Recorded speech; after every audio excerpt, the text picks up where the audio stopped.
आधी रात का वक्त है और उन्हें कनाडा से निकले 4 घंटे गुज़र चुके हैं।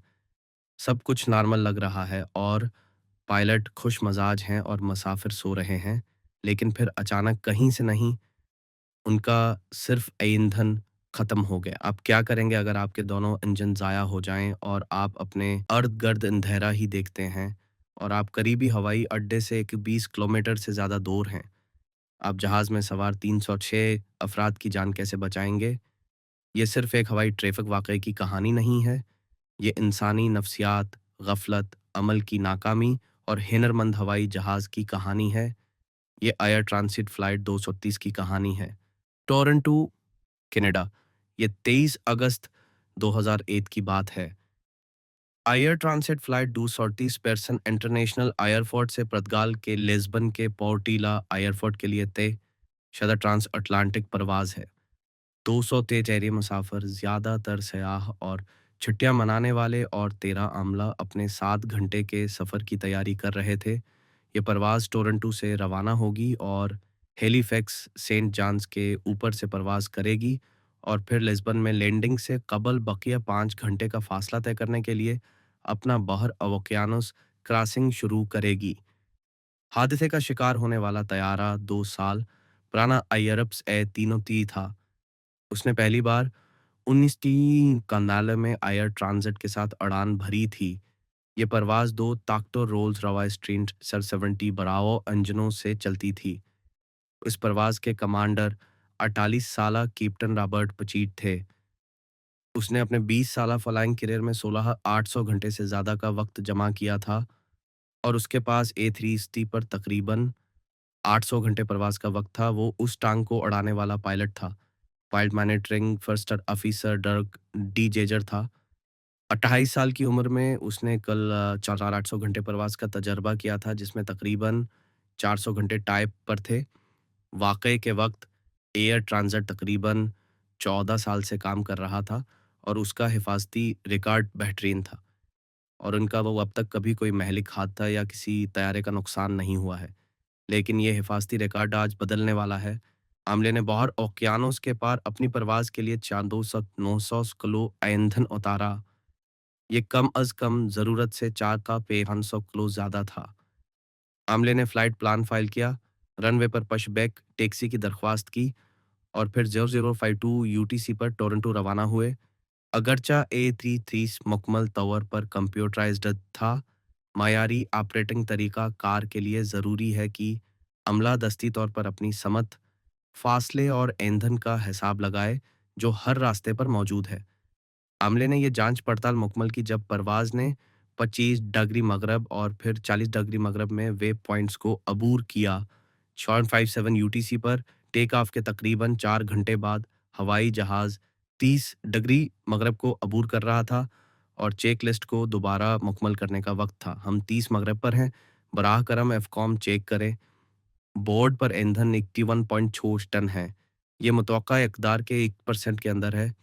कप्तान, ईंधन की जांच मुकम्मल, लेकिन पायलटों से नावाकिफ उनके हवाई जहाज़ के अंदर कुछ तबाह किन चीज़ पहले से ही सामने आ रही थी। 6 मिनट बाद 5.34 यूटीसी पर आमले को अपनी स्क्रीनों पर एक गैर मामूली इंतबाह मिला। कैप्टन, इंजन 2 में कुछ खराबी है। कम तेल की मिकदार, तेल का ज़्यादा दबाव और कम तेल के दर्जा हरारत की रीडिंग। नंबर 1 ठीक लग रहा है, अगरचा तेल का दर्जा हरारत आम तौर पर सिर्फ ऊपर जाता है, वो नीचे नहीं जाते। कम तेल का दर्जा हरारत आम तौर पर पढ़ने का मतलब है कि उनका सेंसर खराब है। हाई ऑयल प्रेशर भी एक बहुत ही नायाब मंजर है और ज़्यादातर पायलट उसे देखे बगैर अपना पूरा करियर चला देते हैं और जब ऐसा होता है, तो ये आम तौर पर इशारा करता है कि तेल ईंधन से आलूदा है। लेकिन बदकिस्मती से ए330 मैनुअल में उसकी वज़ाहत नहीं की गई है। ये कोई मानी नहीं रखता। आइए देखभाल से राब्ता करें। शायद उन्हें मालूम हो जाए कि क्या करना है। मेराबल सेंटर ट्रांजिट 236 हमें एक मसला है। हमारे पास इंजन नंबर 2 के लिए तेल के कम दर्जा हरारत और तेल के ज़्यादा दबाव के लिए ईसीएम पर एक इंतबाह है। मुझे एफसीओम या क्यूआरएच में कुछ नज़र नहीं आता। क्या आप मदद कर सकते हैं? लेकिन देखभाल करने वाला अमला भी असल वजह तलाश करने में मदद नहीं कर सका। उन्होंने पायलट्स को तेल की सतह की निगरानी करते रहने की हदायत की। अब यहीं से इंसानी नफ्सियात अपना किरदार अदा करना शुरू करती है, क्योंकि रीडिंग बहुत गैर मामूली थी और उस वजह से कि बाएं इंजन की रीडिंग बिल्कुल ठीक थी और ये भी कि कम आईएल टेम्परेचर रीडिंग आमतौर पर एक नाक़िस सेंसर का नतीजा होती है। पायलट्स ने सोचा कि वो जो कुछ देख रहे हैं, वो सिर्फ कंप्यूटर की खराबी है और ये कि उनका जहाज़ दरहकीकत ठीक था और उस तरह उन्होंने जारी रखने का फैसला किया। अब बाकी कहानी को समझने के लिए आपको ये समझना होगा कि एयरबस ए330 में ईंधन के टिन कैसे काम करते हैं। ए330 पंखों में ईंधन रखता है। बाईं बाजू पर एक टिंक है जो आमतौर पर बाएं इंजन को फिट करता है और दाईं बाजू पर एक टिंक है जो आमतौर पर दाएं इंजन को फिट करता है। अफकी स्टेबलाइजर्स में एक टर्म टिंक भी है। टर्म टिंक का मकसद हवाई जहाज की कशिश तकल के मरकज को हर वक्त बरकरार रखना है। जैसे जैसे परवाज़ ईंधन जलाती है, परों के करीब परवाज़ का वज़न कम होता जाता है। उससे हवाई जहाज़ का पछला हिस्सा भारी हो जाएगा, कशिश शिकल के मरकज़ को मज़ीद पीछे धकेल देगा और जब ऐसा होता है तो हवाई जहाज़ के कंप्यूटर कशिश शिकल के मरकज़ को बरकरार रखने के लिए खुद ब खुद ईंधन को टर्म टैंक से वंग टैंक की तरफ धकेल देते हैं। इस मुंतकली के दौरान पायलट्स को स्क्रीन पर टर्म टैंक की मुंतकली का पैगाम नज़र आएगा और मुंतकली मुकम्मल होने के बाद एक टर्म टैंक मुंतकल शुदा पैगाम स्क्रीन पर ज़ाहिर होगा। ये मामूल की बात है और हर परवाज़ पर मामूल के मुताबिक होता है। जब परवाज़ का अमला तेल की गैर मामूली रीडिंग की तहकीकात कर रहा था, टर्म टैंक ट्रांसफ़र सिस्टम ने खुद ब खुद टर्म टैंक से वंग टैंकों में बाकी तमाम ईंधन की मुंतकली शुरू कर दी। टर्म टैंक की मुंतकली का पैगाम स्क्रीन पर ज़ाहिर हुआ था, लेकिन याद रखें, टर्म टैंक की मुंतकली हर परवाज़ पर होती है और ये वो जगह है जहाँ इंसानी नफ्सियात और फ़ैसला साज़ी की दूसरी मिसाल एक किरदार अदा करती है, क्योंकि पायलट हर फ्लाइट पर उस बेगम को देखने के आदी होते हैं। उनका ख़्याल था कि ये एक मामूल की नुमाइश है और उस पर ज़्यादा तोजह नहीं दी। वो जिस चीज़ का अदराक करने में नाकाम रहे, वो ये था कि टर्म टैंक की मुंतकली उससे 1 घंटा पहले हो गई, जिसे होना चाहिए था। पाइलट्स को जिस चीज़ का एहसास नहीं था, वो ये था कि उनके दाएँ इंजन में ईंधन का एक बड़ा रिसाव था। वाक़ये की परवाज़ से 1 हफ़्ता कबल एयर ट्रांज़िट के देखभाल के अमले ने टी के साथ एक गैर मुतल्लक़ा मसले की निशानदही की और उस वजह से उसे किसी दूसरे इंजन से तब्दील करने का फ़ैसला किया। लेकिन चूँकि एयर ट्रांज़िट के पास स्पेयर नहीं था, इसलिए रोल्स-रॉयस ने उन्हें एक इज़ाफ़ी इंजन उधार दिया। ताहम हवाई जहाज़ के लिए मतलूबा इंजन के मुकाबले में उधार पर लिया गया इंजन पुराना था। मुख्तलिफ हालतों में फ़र्क की वजह से फ्यूल ट्यूब और हाइड्रोलिक ट्यूब मुनासिब तरीके से फट नहीं होंगी, लेकिन देखभाल के अमले ने दोनों ट्यूबों के दरमियान क्लीयरेंस पर मजबूर किया और फिर इंजन को आम इस्तेमाल के लिए मंजूर कर लिया। 1 हफ्ते के दौरान 1 घंटे उड़ान भरने के बाद परवाज़ पर इंजन को वापस लगाया गया और जब तारा बहर ओकियानूस के वसत में पहुंचा तो फ्यूल पंप फट गया। ईंधन का रिसाव कॉर 38 यूटीसी पर शुरू हुआ था और उस वक्त 30 मिनट से ज़्यादा ईंधन का अखराज हो रहा था। लेकिन जैसे ही ईंधन लीक हो रहा था, टर्म टिंक कशिश थकल के मरकज़ को बरकरार रखने के लिए खुद ब खुद दाएं टिंक को भर रहा था और इसी वजह से पायलट ईंधन के रिसाव से बेखबर थे। ईंधन की मकदार का उनका अगला दस्ती चेक 20 डिग्री मगरब पर होता, जो अभी 20 मिनट दूर था।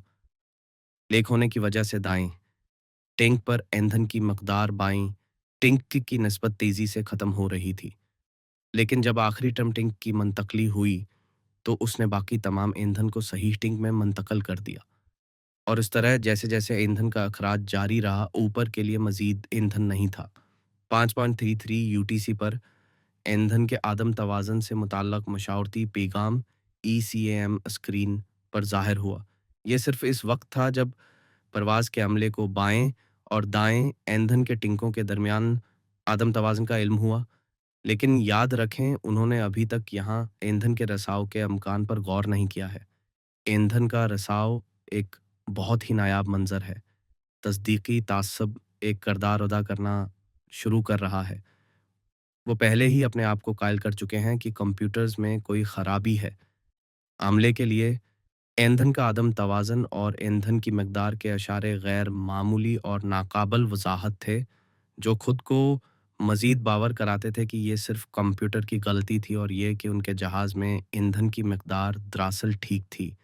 ईंधन के अदम तवाज़ुन के पैगाम पर अमले का इब्तदाई रद्द-ए-अमल तवाज़ुन बरकरार रखने के लिए बाएँ टिंक से दाएँ टिंक में ईंधन को क्रॉस फेड करना था। कप्तान ने याददाश्त से ये मरहला मुकम्मल किया, लेकिन वो जो भूल गया वो ये था कि चेक लिस्ट में एक इंतबाह था कि अगर ईंधन के अखराज का शबा हो तो क्रॉस फेड कदम ना उठाया जाए, लेकिन बदकिस्मती से उसको नज़रअंदाज कर दिया गया। क्रॉस फेड ने यकीनन मसला हल नहीं किया। चंद मिनट बाद आमले ने हिसाब लगाया कि जहाज़ में सिर्फ 11,000 किलो ईंधन बाकी है। इनके पास इस वक्त 20,000 किलो होना चाहिए था। ये शायद सिर्फ एक खराबी है। आइए निगरानी करते रहें। इन पाइलट्स को पहले ईंधन के रिसाव या गैर वाज़ेह ईंधन की कम मिकदार की वार्निंग का सामना नहीं करना पड़ा था, ना ही हकीकी ज़िंदगी में और ना ही तरबियत में। उन्हें खुद ही चीज़ों का पता लगाना होगा। ईंधन की मिकदार मुसलसल गिरती रही क्योंकि वो पुर्तगाल की तरफ परवाज़ करते रहे। फाइन 45 यूटीसी पर अमले ने हिसाब लगाया कि उनके पास लिस्बन पहुंचने के लिए काफ़ी ईंधन नहीं है और उसने तैयारा को अज़ोरस के लाजीज हवाई अड्डे की तरफ मोड़ने का फ़ैसला किया। पॉइंट ऑफ अराइट पर अमले ने एटीसी को मशवरा दिया कि ईंधन की कमी की वजह से परवाज़ का रख मोड़ रहा है और उनके पास सिर्फ 7,000 किलो ईंधन बचा है। कप्तान ने लेड केबन करियो से कहा कि वो ईंधन के लीक होने के किसी भी सबूत के लिए अंजनों और परों की बसरी जांच करें। अब दिन के वक्त ईंधन का रिसाव देखना इंतहाई वाज़ेह होगा, लेकिन आधी रात में उसकी शनाख्त करना नामुमकिन था। केबन करियो पायलटों के पास वापस आया और कहा कि मुझे पंखों पर कोई रिसाव या गाढ़ा नज़र नहीं आ रहा। कप्तान, ठीक है, ये मुमकिना तौर पर सिर्फ एक कंप्यूटर की खराबी है, लेकिन हमने लाजीज हवाई अड्डे की तरफ रख कर लिया है। कप्तान ने फिर उसे लैंडिंग के लिए केबिन तैयार करने को कहा, लेकिन गालिबन बाहर ओकियानुस में खाई के लिए। जहाज में ईंधन तेजी से कम हो रहा था और अब 400 किलो पर था, जो मंसूबा बंदी से 12,000 किलो कम था। और 10 मिनट बाद 6:13 यूटीसी पर जब तैयारा फ्लाइट लियोवल 3 एमटी पर था और लाजेस से 250 किलोमीटर दूर था, दाएं इंजन से शाला निकल गया। 2 मिनट बाद ईंधन मजीद कम होकर 600 किलोग्राम हो गया। पहले अफसर ने एटीसी के साथ मेडे का ऐलान किया। एयर ट्रांसट 226, हम हंगामी हालत का ऐलान कर रहे हैं। हमने अपना नंबर 2 इंजन खो दिया है। एयरबस A330 की ETOPS 180 रेटिंग है, यानी ये एक इंजन पर 180 मिनट तक परवाज़ कर सकता है। एयर ट्रांजिट 230 को अज़ोरस तक पहुंचने के लिए काफ़ी वक्त से ज़्यादा। जब तक कुछ और गलत नहीं होता, अमला इस तैयारे को बहिफाज़त लैंड कर सकेगा। लेकिन जब परवाज़ रनवे से 120 किलोमीटर दूर थी, तो बाईं इंजन में भी आग भड़क उठी। इंजनों की गरजने वाली आवाज़ की जगह अब खौफनाक खामोशी ने ले ली थी। दबाव में कमी की वजह से ऑक्सीजन मासिक गर गए और रीम टरबाइन को अहम आलात के लिए बिजली फ्राहम करने के लिए तैनात किया गया था। बगैर ताकत के एयर ट्रांजिट फ्लाइट 236 अब सिर्फ एक ग्लाइडर थी। आप जानते हैं कि इंजन बंद होने पर गाड़ी का स्टीयरिंग व्हील मोड़ना कितना मुश्किल होता है। इसकी वजह यह है कि आपका इंजन आपके पावर स्टीयरिंग को काम करने के लिए ताकत फराहम करता है और उसी तरह उस तैयारे की कंट्रोल सतहें कैप्टन पचीट के लिए कितनी सख्त महसूस कर रही हैं। कमांडर पचीट के पास इस तैयारे को ज़मीन पर लाने का एक मौका था। उसे अब बहुत मेहतात रहने की ज़रूरत है कि वो इस तैयारे को कैसे उड़ाता है। अगर वह 200 नाट से ऊपर अड़ता है तो वो लैंडिंग गियर को नीचे नहीं कर सकेगा। अगर वह 140 नॉट्स के नीचे अड़ता है तो राम टरबाइन बिजली पैदा नहीं करेगी और अगर उसने अपने हिसाब किताब में कोई गलती की तो वो पानी में डूब जाएगा।